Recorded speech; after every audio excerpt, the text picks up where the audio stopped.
So first of all, if you could just introduce yourself and tell us your official title. Sure. My name is Boileau. I'm the Executive Vice President of Hollywood Forever, and I manage all the events here, do media relations, PR, new business development, and I do some IT work. Okay, wow. So we wanted to know a little bit more about the Day of the Dead Festival. What are your goals for the event? Well, I think that we started doing this 10 years ago. We were the first cemetery in Southern California to embrace the Dia de los Muertos.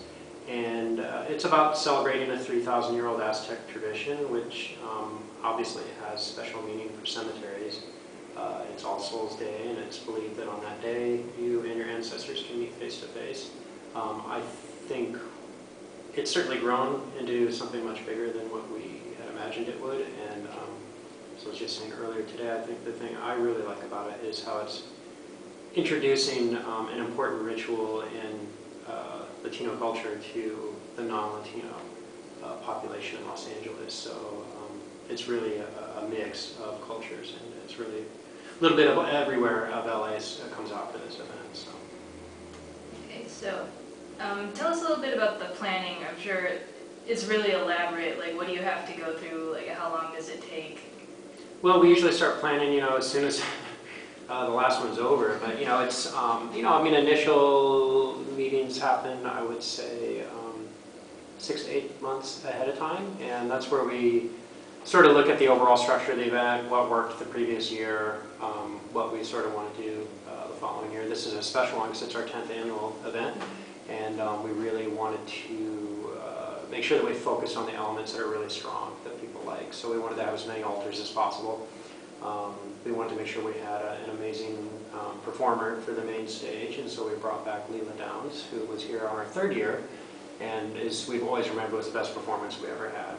And certainly focusing on the decorations again, and I think with those 3 elements sort of put together, it's going to be the best year yet. But I don't know if I answered your question exactly, but yes, certainly our planning starts 6 to 8 months out, and it gets real busy, and about 3 months out, and then that last month is almost every day we're working on some detail.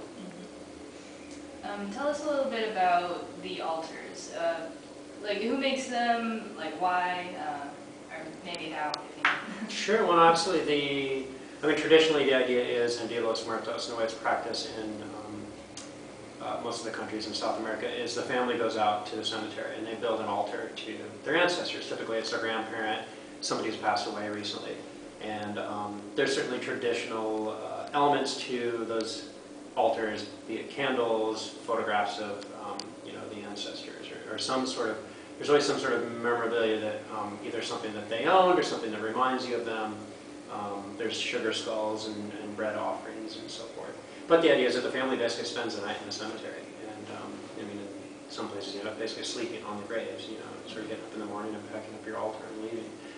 In our case, it's people from all over the community come in and build altars. Sometimes, most of the time it's to their ancestors. Sometimes it's to, I don't know, some abstract concept, or it could be for people maybe they aren't even related to that they feel need to be recognized or remembered somehow. So it's a very diverse group of people building the altars, and it's at some level become somewhat competitive. People are trying to outdo each other, and so it's become a contest. We have a prize for the best altar, which is helpful because people really obviously invest a lot of time and money into creating these things. But what's nice for us is we do a lot of the work, but then there's so much work that's done by these people who come in from outside the cemetery and build the altars. So it's a nice collaborative effort between us and the folks doing the altars.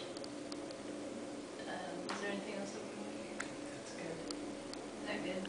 Should there be a pretty sign-off line? And I guess that's all. Okay. Sure. Thank you very All right, much. yeah, absolutely. Yeah, and if you guys have any more questions, I'll give you my card. That'd be great. That'd be awesome. Thank you. There's a card. Can you just